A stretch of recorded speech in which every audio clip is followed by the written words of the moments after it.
Hello students, earlier we talked about structural words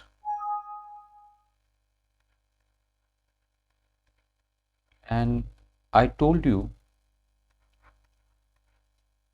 these structural words are closed word classes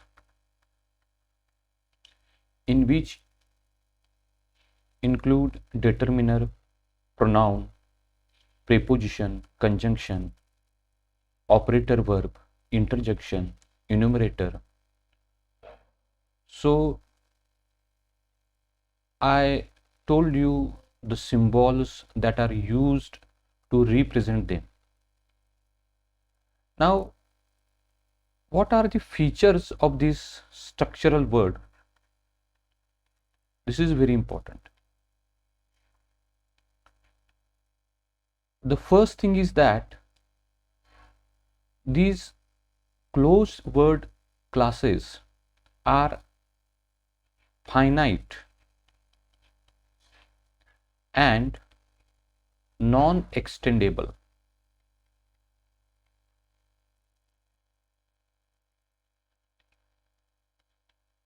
Finite means limited in number and non-extendable means you cannot increase their number. So we can count them, how many closed word classes and words are there in English. We cannot coin a new word and add to the list. So very rarely we invent new words in this class. So second feature of them is they are called structural words. So it may possible that for an objective type questions, this type of sentence may be asked that the words in the closed classes are also called as dash dash dash. So option may be the structural words. So like content words, noun, adjective, adverb. So like them, they don't have lexical meaning or a definable meaning to them. They semantically are less significant, less important compared to the content words. So their meaning is not that much important, but the meaning of the content words, that is open word classes, is more important than them. They are more important grammatically. So more important grammatically.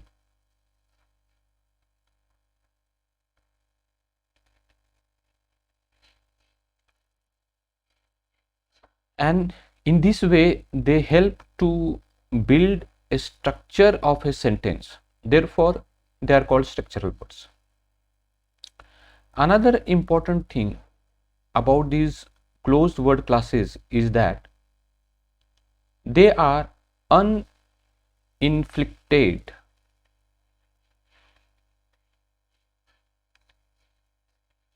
It means that they don't take prefixes or suffixes.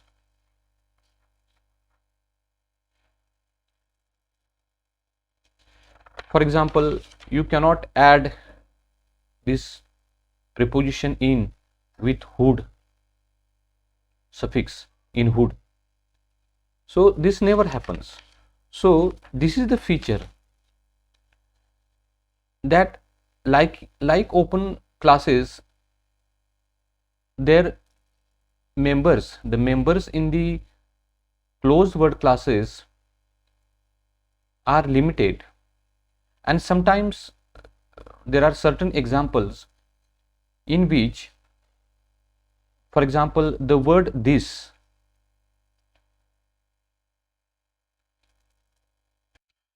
Take for example this word.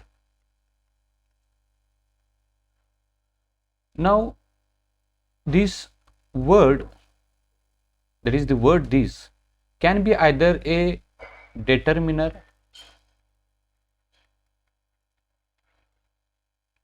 or it can be a pronoun.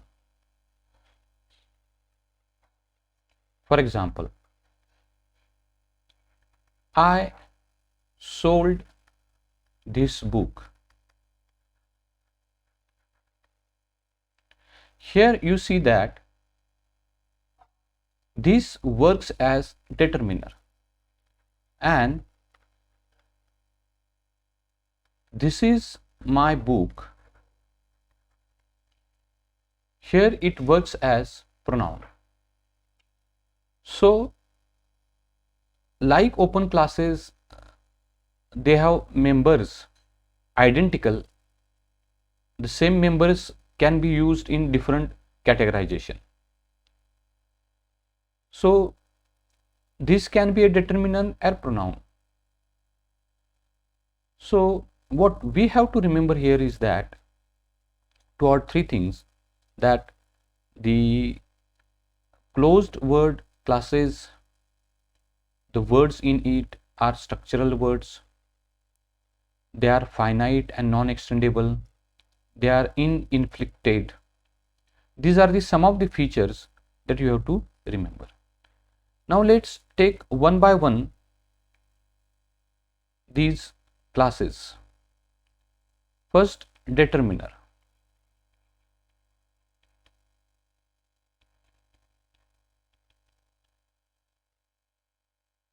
Generally, determiner, for example, a and the,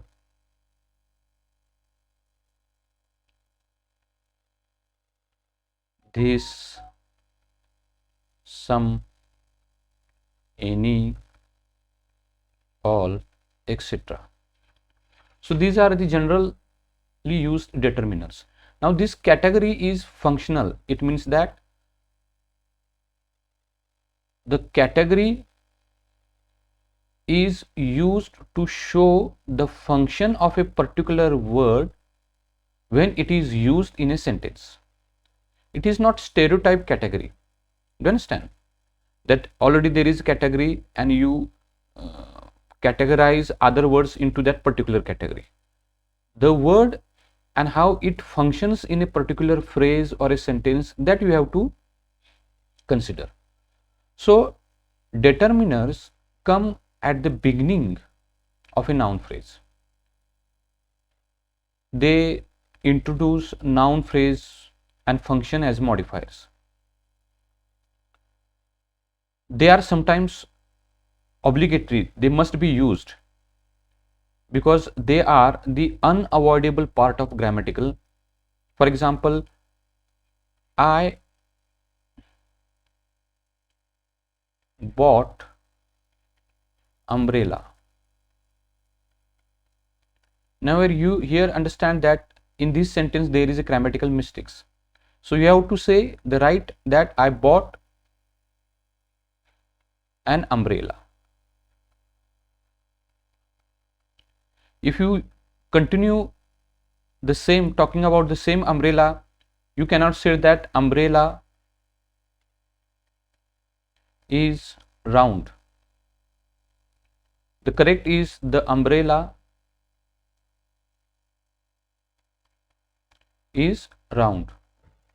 Now here you are using the as a determiner and here an as a determiner, but here you must use an and you must use here the, because you are talking about the same umbrella which you have bought. In the first sentence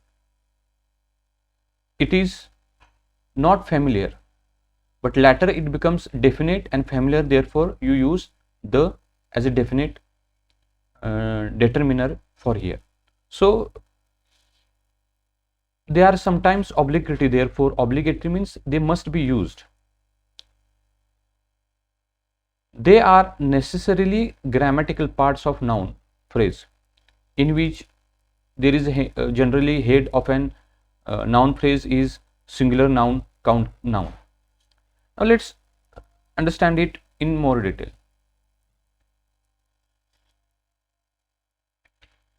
Let's understand determiners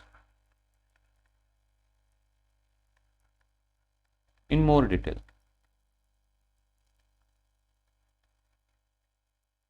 Remember, this D is small, and all the symbols that are used to represent closed word classes are small. For example, for the preposition, small p is used. If you use capital P, it can become a predicator, which is a functional category. So using symbols is very important, proper symbols. Now let's understand about the determiners. Now you know that the words make phrases and phrases make sentences or clauses,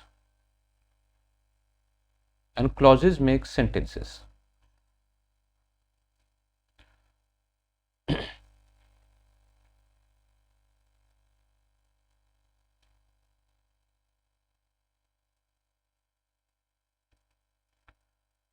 Here you should remember that, for example, I bought a book. Now this is total is a clause, or you can call it sentence. I'm going to explain the difference between clause and sentence. But in this clause or sentence, this is a phrase, this is a phrase, and this is a phrase. These phrases make clauses or sentences. But in a phrase, there may be one or more words, like this: a book. Here you see, bought is main verb, and therefore it is called verb phrase. Here I is noun, therefore it is called noun phrase. And this noun phrase in this sentence function as subject, this is predicator, and this is object. So these are the functional levels.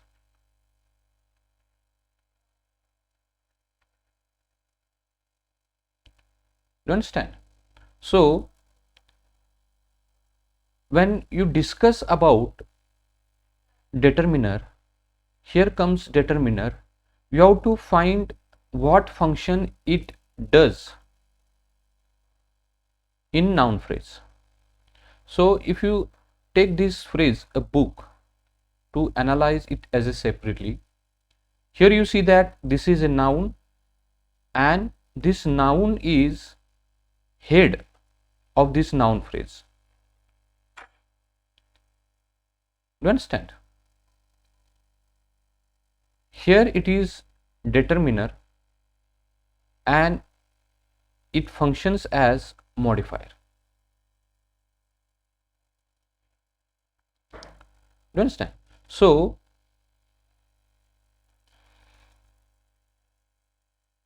using determiner in English language, sometimes it is obligatory, and why I have already told you that how grammatical that sentence becomes incorrect.